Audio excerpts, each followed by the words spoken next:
下来继续来到台中一个高中生买饮料入去学校，啉无了，放伫个教室，下晡佫摕出来啉，发现味怪怪，而且迄个喙孔佫会刺痛，水都甲喷出来，送病院来检查，喙孔的黏膜已经来受伤了，怀疑是啉到强酸。 家长讲，这恐惊是有人伫饮料内底来加料，已经来报警，甲这个饮料送检验，目前还佫咧等检验的结果。学校方面怀疑这是强酸，可能是洗便所的清洁剂，已经来启动着校安的通报，要调查看到底是食伫学生的饮料内底共加料。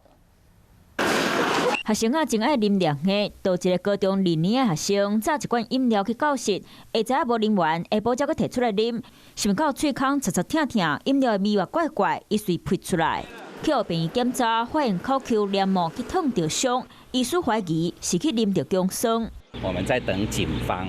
做完调查，或者有明确的证据说是恶作剧。对，但是我们也只能说现在是，误喝到不明物体。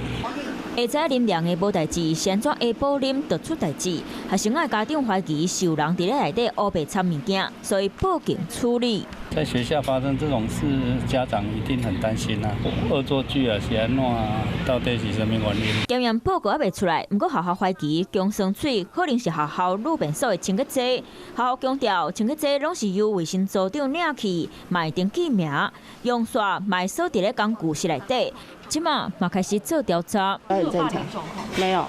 这件事情，我们会持续的关心，然后来协助警方来做侦办。教育部强调，这毋是领地的事件，已经请学校加强向学生来宣导，莫阁有违法的行为。加在这个高中2年的学生，无甲强酸饮料啉落去，若无唔敢若有口腔黏膜烫着伤，食道含胃肠，嘛可能会受伤害。